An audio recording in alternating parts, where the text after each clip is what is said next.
Hello doctor గారు. Hello అండి. So మనం బీపీ గురించి మాట్లాడుకుంటాం ఈరోజు. అసలు బీపీ ఎందుకు వస్తుంది అంటారు? బీపీ రావడానికి అనేక కారణాలు ఉంటాయి జనరల్‌గా. అంటే బీపీ అనంగానే చాలామందికి అర్థమయ్యేలా చెప్పాలంటే రక్తపోటు, బ్లడ్ ప్రెషర్. చాలామంది టాబ్లెట్స్ వాడుతూనే ఉంటారు దానికి. ఇది ఏంటిది అంటే ఏజ్‌తో సంబంధం లేదు. ఇంకొకటి ఏజ్ ఏంటిది అంటే కొంతమంది ఏమనుకుంటారంటే వయసు పెరిగితేనే వస్తుంది. వయసులో ఉంటే రాదు. లేదా 40, 50కో 50 ఏళ్ళకో అట్లా. సో థింగ్ ఇక్కడ ఏమవుతుంది అంటే రక్తపోటు అనేది నువ్వు ఏదన్నా ఎగ్జైట్ అవుతున్నప్పుడు, ఏదైనా యాంగ్జైటీలో ఉన్నప్పుడు, లేదన్నా డిప్రెషన్‌లో ఉన్నప్పుడు, లేదన్నా షాక్‌కి గురైనప్పుడు మన బాడీలో సడన్ చేంజెస్ వస్తూ ఉంటాయి బ్లడ్ ప్రెషర్‌లో. ఇప్పుడు ఏదన్నా మీరు సడన్‌గా ఏదైనా షాకింగ్ న్యూస్ విన్నారనుకోండి, మీ హార్ట్ బీట్ రేజ్ అవుతుంటుంది. ఎందుకు అంటే మీ ఇంపల్సెస్ మన బ్రెయిన్ నుంచి మన బాడీకి అలా సెండ్ అవుతాయన్నమాట. అందుకే చూడండి మనం చూసే చూపుకి మన బాడీ యొక్క రెస్పాన్స్ ఉంటుంది. అదేంటిది అంటే మనం చూసే చూపు మన బ్రెయిన్ తీసుకొని మన బ్రెయిన్ మన బాడీలో కొన్ని ఇంపల్సెస్ సెండ్ చేస్తుంటుందన్నమాట. సో చాలామంది కొన్ని మనకి సినిమాల్లో కానీ లేకపోతే జనరల్గా కూడా మనకి యాక్సిడెంట్స్ అయినప్పుడు చూడండి చాలామంది ఏమంటారంటే ఆ చూసిన సంఘటన వల్ల ఆయన కోలుకోలేకపోతున్నారు, కోమాలో ఉన్నారు, లేదా రిపీటెడ్గా అవుతుందని. మన బ్రెయిన్ ఇంపాక్ట్ అవుతుందన్నమాట దానివల్ల. సో ఎప్పుడైతే ఈ బ్రెయిన్ ఇంపాక్ట్ అవుతుందో ఆ బ్రెయిన్ ఇంపల్సెస్ అనేవి మన బాడీకి సెండ్ అవ్వగానే మన బాడీలో బ్లడ్ ప్రెషర్ అనేది పంపింగ్ స్పీడ్ అయిపోతుంది, హై అవుతుంది.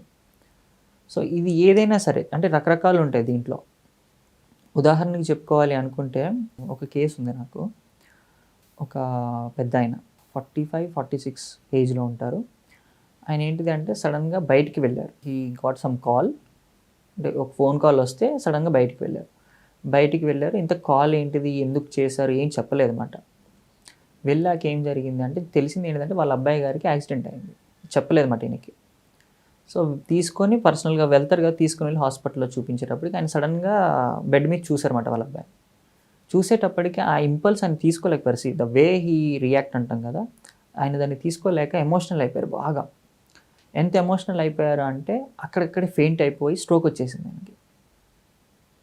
సో ఇది ఎందుకు వచ్చింది అంటే బ్లడ్ ప్రెషర్‌లో వచ్చే చేంజెస్ వల్ల. సో దేన్నైనా సరే మనం దాన్ని కంట్రోల్డ్‌గా ఉండాలన్నమాట. అంటే we have feelings, we have emotions, we have everything. ఇదేంటిది అంటే అలా కొన్ని చేంజెస్ అవుతూ ఉంటాయి. It depends. సో అలా ఎమోషనల్‌గా అవ్వడం వేరు. ఇంకొకటి ఏంటిదంటే వర్క్ ప్రొఫెషన్‌ని బట్టి. కొన్ని వర్క్స్ ఎగ్జాంపుల్ ఇప్పుడు మ్యాక్సిమం మనం చూసుకుంటే ఐటీ సెక్టార్ వాళ్ళకి బ్లడ్ ప్రెషర్ అనేది కొంచెం ఎక్కువగా ఉంటుంది. ఐటీ సెక్టార్‌లో వర్క్ చేసే వాళ్ళకి. ఎందుకు అంటే the stress they are taking. అయితే లో బీపీ ఉంటుంది లేదా హై బీపీ ఉంటుంది. లో బీపీలో మీకు ప్రాబ్లమ్ ఏంటిది అంటే బీపీ డౌన్ అయిపోతుంటుంది కాబట్టి మీకు తెలియని కూడా తెలియదు, ఫెయింట్ అయిపోతాడు మనిషి. హై బీపీలో అట్లీస్ట్ మీకు కొన్ని సిమ్టమ్స్ తెలుస్తాయి.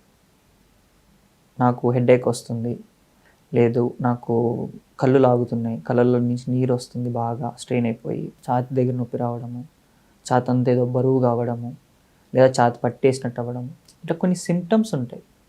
ఈ సిమ్టమ్స్ని బట్టి మనం తెలుసుకోవాలన్నమాట. అది కొన్ని సార్లు ఏమవుతుందంటే 15 మినిట్స్ నుంచి ఒక హాఫ్ అన్ అవర్ మధ్యలో తగ్గిపోతుంది అంటే ఇట్స్ గుడ్, మంచిది.